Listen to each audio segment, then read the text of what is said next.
Pak Ustadz Dery, aku Iya. pengen tanya, kenapa kan Tuhan Maha Kasih, kenapa nggak semuanya itu masalah, kan nggak adil ya artinya ya, kalau misalnya semua dikasih ujian tuh beda-beda, ada yang ujiannya berat, ada yang ujian ringan, kenapa nggak semuanya sama atau semuanya bahagia aja Pak Ustadz? Iya Allah, Masya Allah.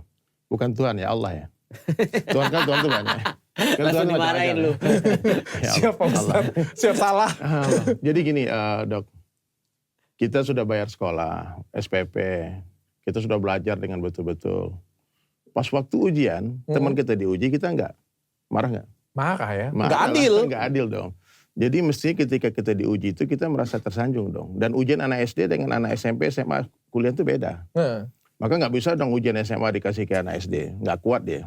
Oke, tapi kan ada orang yang pintar. Ya Allah enggak. Jelas Allah katakan kalau aku uji kamu, itu pasti kamu sesuai dengan kemampuanmu masing-masing. Oke, setuju. Jadi sebetulnya ujian itu sudah ada jawabannya. Semua akan baik-baik saja, semua nggak akan ada masalah.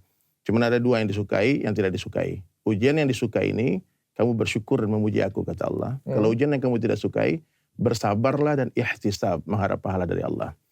Jadi syukur itu akan mengangkat derajat kita, sabar itu menggugurkan dosa. Oke. Jadi dua-duanya baik. Kalau dapat perkara yang disukai, berarti kita alhamdulillah, puji Allah. Kalau dapat perkara yang tidak disukai, maka kita bersabar, ihtisab. Yang jelas, Allah Ta'ala tidak pernah berbuat zalim. Dalam hadis qudsi itu Allah jelaskan, ya ibadi, wahai hamba-hambaku, ya, ini haram tu zulma ala nafsi. Aku mengharamkan kezaliman atas diriku. Oke. Jadi tidak mungkin Allah itu menghendaki kita binasa, kita sengsara, kita menderita. Nggak mungkin. Jadi semuanya disesuaikan dengan kapasitas Semua kita. dengan kapasitas, dan yakinlah tidak ada hubungannya kekayaan dengan kebahagiaan, kemiskinan dengan kesengsaraan. Nggak ada. Jadi orang pikir kadang-kadang kalau diberi kemiskinan, oh Allah nggak sayang sama saya. Ya. Kenapa aku nggak diuji dengan kaya saja? Nah itu. Nah, makanya orang pikir Dok. Jadi ini Kalau bisa milih ujian hidup kan pilihnya yang... Dok, saya mau tanya Dok. Kira-kira itu orang kaya dan orang miskin mana yang lebih berat ujiannya? Lebih susah mana dulu waktu miskin ketika waktu kaya sekarang? Jujur aja. Saya tahu jawabannya Pak Ustadz. Paham. Tapi sebenarnya kalau boleh saya jujur, lebih susah orang nggak ada duit Pak Ustadz. Oke. Orang nggak ada duit itu rasanya, ini sebenarnya ada di topik yang kedua kita ya. Iya. Ya, dunia itu sementara, akhirat selamanya.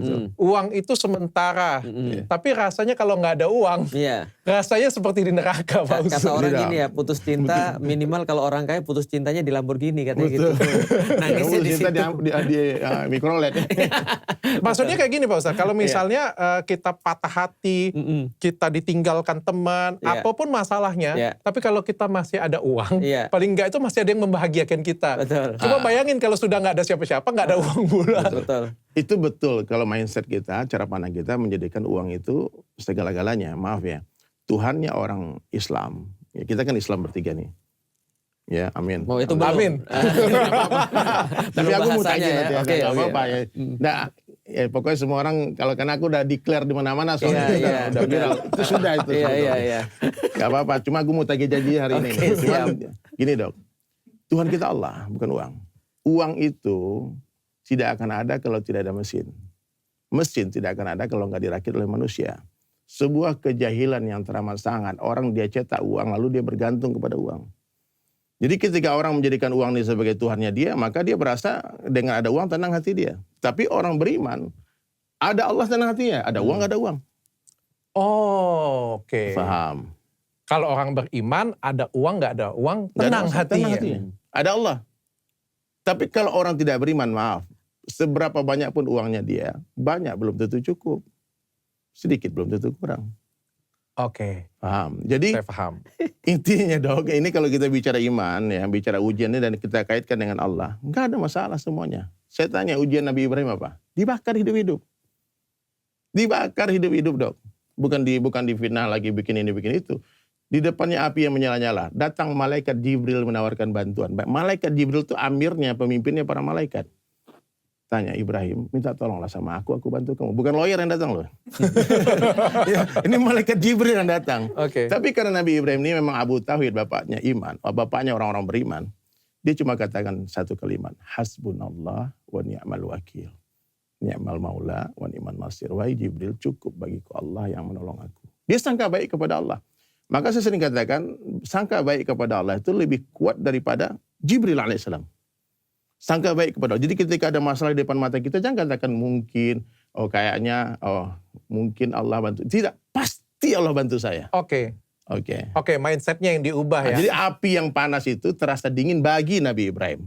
Maaf, bagi orang di sekitarnya panas api itu. Buktinya tali yang mengikat tangan Nabi Ibrahim itu putus dong. Oke. Berarti Paham. api panas kan? Tapi Nabi Ibrahim yang merasakan. Orang kasihan lihat dia, tapi dia bahagia. Oke. Sampai orang bertanya, kapan saat terindah dalam hidupmu wahai Ibrahim? Ketika aku dibakar. Oh, justru karena itu dia anggap itu adalah ujian itu Ujian dari adalah berkat Allah. dari Berkat Tuhan. dari Allah.